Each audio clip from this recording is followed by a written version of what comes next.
So welcome back to another episode, and welcome to my PS5 collection. Yes, it doesn't seem that long ago that the PS5 came out and that nobody could get it. I know, so many people struggling to get it. They're coming into stores a little bit more often now, which is nice to see.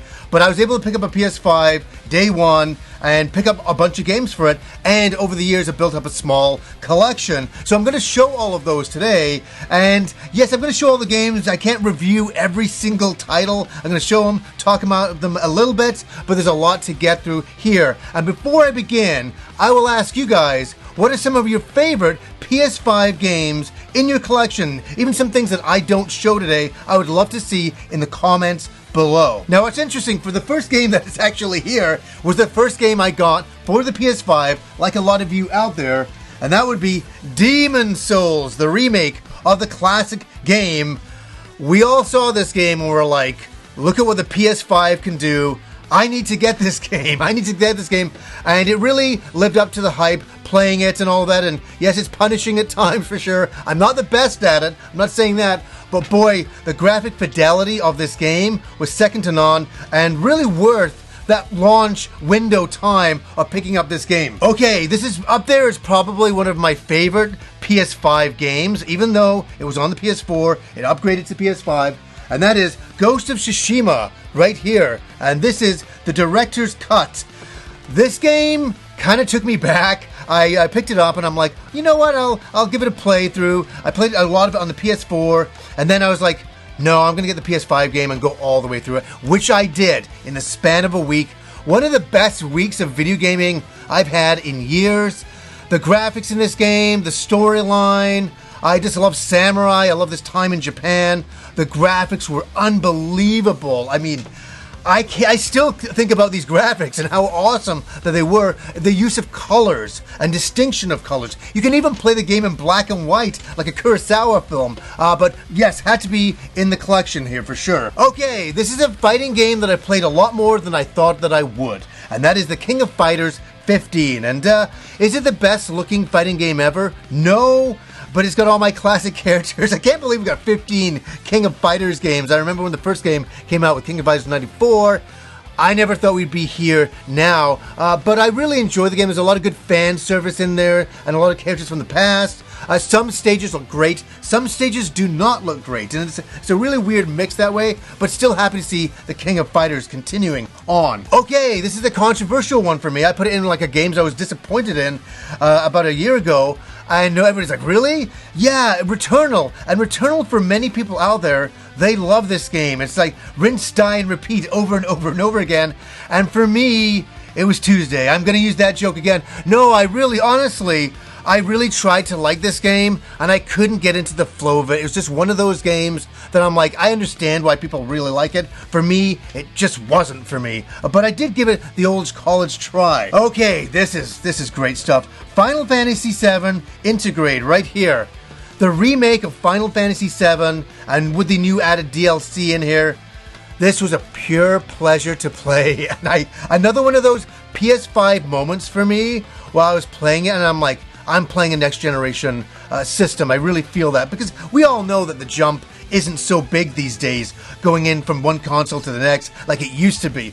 But this game still gave me that feeling that, whoa, I'm playing something next gen and something very special. And I really, really love the remake of Final Fantasy VII. And Intergrade was really a cool little DLC thing to get through. And I'm looking forward to the rest of this series. Okay. Spider-Man Miles Morales. This was another beautiful little game during the launch window, and I had so much fun playing it, going through the city, and yeah, it's a great action game. The Spider-Man games on the PS4 and now even PS5 have been really something else. High recommendation for this, a lot of fun if you wanted a really good action game. Okay, this is the game that nobody asked for. Nobody asked for this at all, because we already had a remastering of it from a couple of years ago on PS4. But you know what? We're going to get it again. The Last of Us Part 1 returns once again with another remaster. Let's get ready for the next remaster on PS6 in like 3 years' time. Who knows? But very cool to get this. A classic game, the first game for sure. Okay.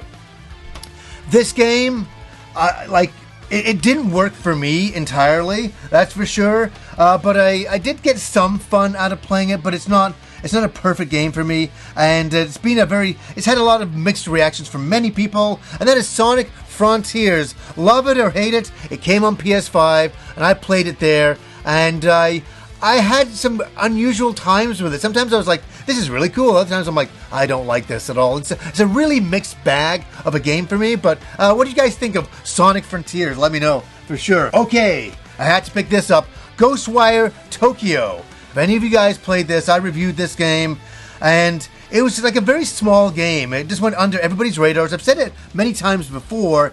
I think this will be a bit of a cult game on the PS5 that people will come back to in time and discover. And it's kind of an investigation through Tokyo, fighting ghosts and demons and things like that. And it's really a fascinating game, and it's off the beaten path. And I think that's why I like this game, is it's not stereotypical. They are doing some different things, and it's really fun to kind of jump into a different kind of adventure, and that's what this definitely is. So if you're looking for that type of game, that's what that is. And speaking of a different type of adventure, Stray. Yes, I had to get a physical copy of this. Stray was one of those ones where, I don't want to say anything, but years and years ago, I always thought, wouldn't it be really cool if there was like a cat RPG where you can explore a city or a farm town? I was thinking things like this. Sometimes I just come up with stuff. And I knew that somebody would eventually do it, and they did. And I played this game, and I was pleasantly surprised, running around like a neon city as a cat, and it's weird, and it's really, really fun. I mean, me and my wife and even my little daughter were fascinated playing this game, running around to this cat, and it captures your imagination, and if you're a cat lover, you're really gonna like the game, I think so. Oh yeah, this next game here, I don't think anybody's ever heard of this before. I don't think it'll ever get much of a following. Very small indie title. It's called Elden Ring. No, nobody's ever heard of this. Maybe it might go off in the future and find an audience. I don't know about that. Everybody knows about this. I don't need to talk about Elden Ring. It's remarkable that this game was even made the way it was, and it really. The one thing I will say about Elden Ring that I don't think I've ever said before, the one thing I really like about it is the one time when I saw the entire video gaming community come together and really enjoy something and unifiedly enjoy it. You know, everybody was like, we all like this game. Everybody's like, yeah, I like this game too. We're all together. And I think I like the unifying feeling that this game gave at that moment in time, and very cool stuff. You know, man, I can't believe this is already kind of the past now. I remember just looking forward to it so incredibly, and that is Resident Evil Village, Resident Evil 8 here. I really enjoyed this game. Rob even enjoyed it more than I did. He played so much of it. Every difficulty level, every single thing you could do in the game, he did. I played through it once. I had a great amount of fun and all that. I want to say something too. Resident Evil 4 Remake, I'm looking for a physical copy of it right now. In Vancouver, it's sold out everywhere, so I'm just waiting for it to come back on Amazon, so that's why I'm not showing that in this episode. Also, I'm not showing God of War Ragnarok because I have the special edition, so that's another reason why that's not on here as well. But that game is unbelievable. Unbelievable. Try that one out. Okay, here's an interesting take. Gran Turismo 7. I picked up the game, and I never really got around to it. I didn't. I was just like, I got too many other games to get through. I can't even get to this until the PlayStation VR came out. And all of a sudden, me and Kim are playing the PlayStation VR 2, PS5 VR 2, and we're really liking it. But this is the game that we played the most. We got so addicted to it, and Kim has been the most addicted to it, which is fascinating because Kim doesn't really drive. So I guess it's an outlet for her to drive in a virtual reality way, and what a way to do it in Gran Turismo 7 VR. It's an incredible experience. I'm not telling you to go buy the PS5 VR 2. I'm not saying that. If you can go to a friend's place and experience it, go and do that. Okay, here we go. Horizon Forbidden West. This is a game that we really enjoyed the first game, and this is more of the same, I'll say. But boy, oh boy, if you got a 4K TV, HDR, all of that, it's stunning. And I think that's what really got me through it was how stunning it was in 4K, just so gorgeous. And Also, I really like the story. I thought the story was, really fascinating to see where Aloy goes into the future of this game, and just some incredible cinematics. The amount of work put into these games, I mean, some of these, it's just ridiculous, isn't it? So, had to grab that one. Okay, I'm wearing the shirt. Which is so funny. Death Stranding, right here. And this is the director's cut. A lot more things added in. You know, this is one of the strangest games I would almost say ever made. It is, and it's you either love the game or hate it. It's one of those style of games. It's very, very weird. The one thing I'll say for myself, the one thing I love the most, I love the Kojima ridiculous, over-the-top storytelling that is nonsensical and completely over-the-top. I love the sense of imagination and how deep it goes. And so that's one of my favorite things in the game. The game itself can be kind of annoying at times. That's just me personally. I have friends of mine that adore this game. They worship it like a science. So I think it's for certain mindsets to play through this game. And I think it's a fascinating game. I can't believe there's a second game coming. I never saw that one coming. Okay, next up is Guilty Gear Strive here. And this is one of the first PS5 games that I picked up. And I gotta say, the Guilty Gear series for me, I've always appreciated the animation and all of that. I've never really deeply played them. It's usually been Street Fighter for me, but these games have always been on the sideline, and I picked up the odd game over the years, and I had to get this game. The animation and the characters in this game, I was like, it's like, I dare I say such a foolish thing. It's like an anime come to video game, like really nicely.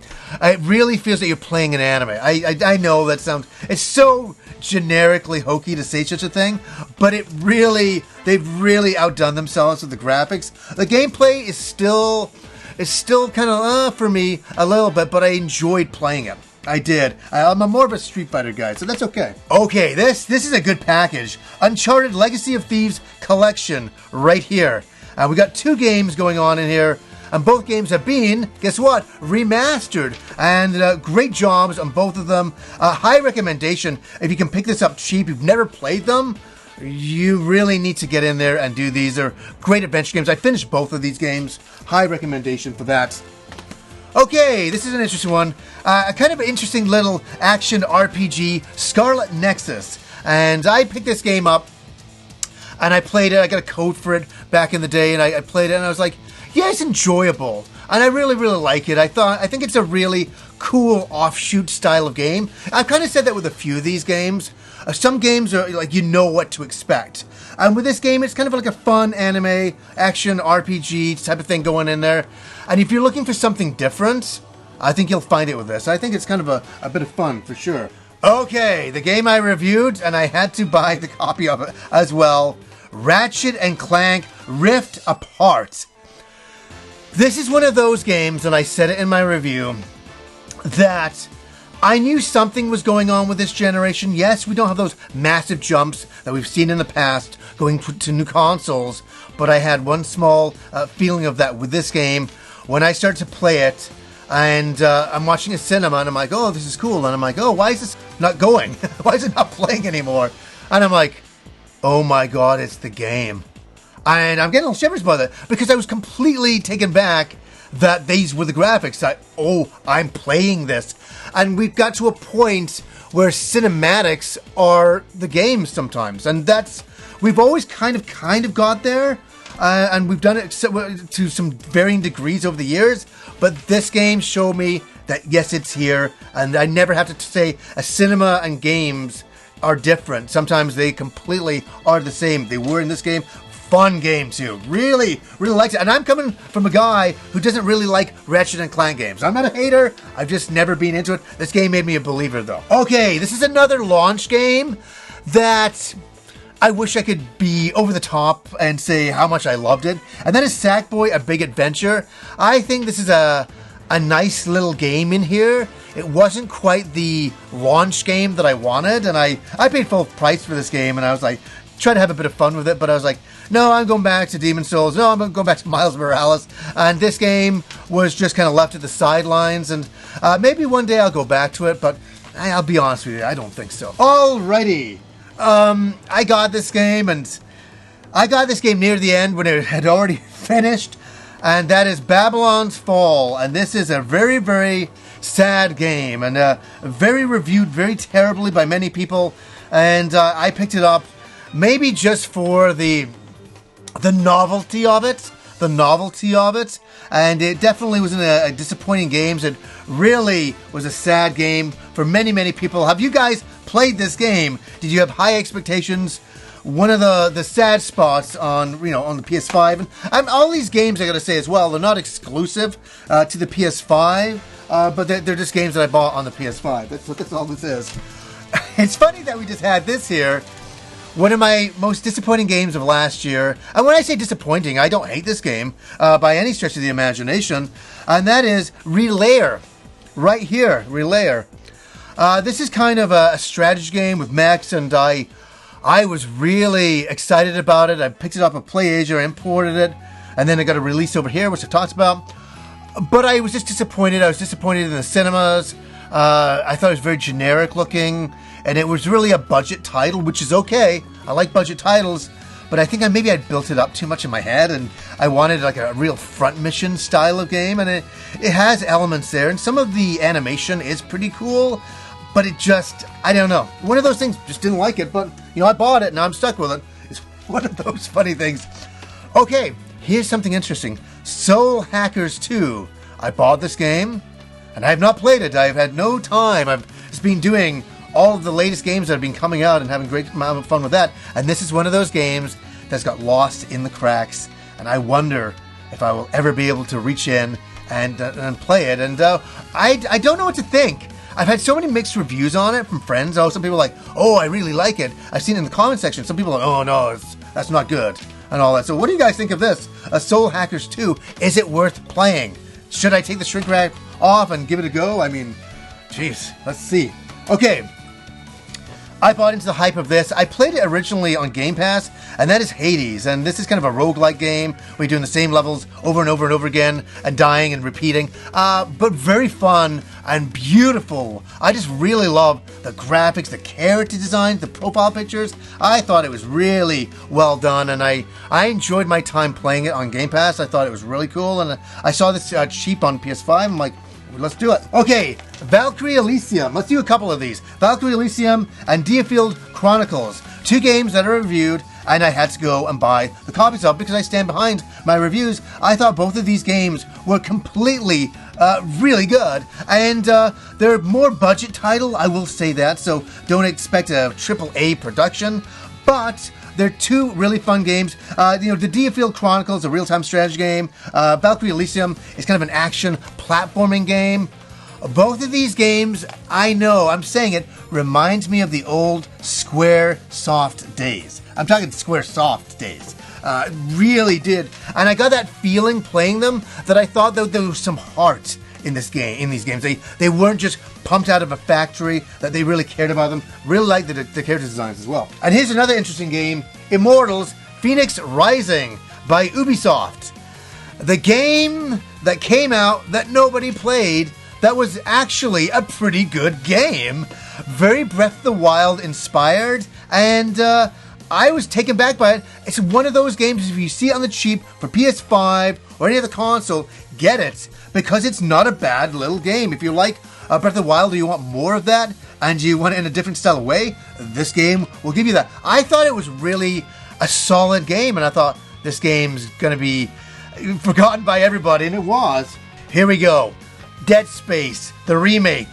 Just buy it. It's so good. That's all I got to say. It's unbelievably good. Unbelievably good. Okay, I'm just going to do a 3-in-1 here. Yakuza Like a Dragon, Judgment, and Lost Judgment.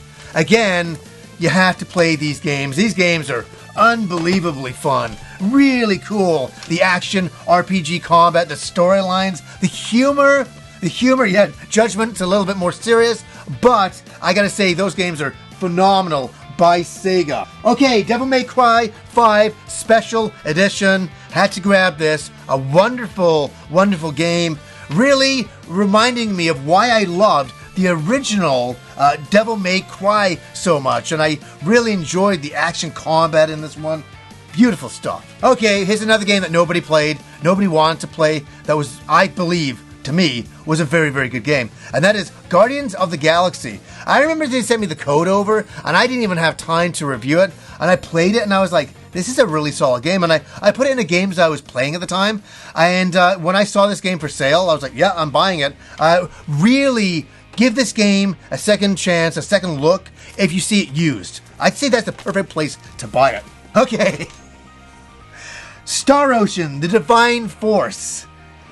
Man, oh man, over the years, I've aspired to love the Star Ocean series, and I just can't get there. There's a lot of me that gets there, but most of me does not. I don't know what it is about these games. You always crash land on an alien planet. It gives me Phantasy Star vibes, as I said before, but it never really reaches it for me. And it's one of those ones that they keep putting out. People keep buying them, and people love these games. And I'm so excited and happy for anybody who enjoys the Star Ocean series. I've just never been one of those people that can say that I really did. Oh my goodness.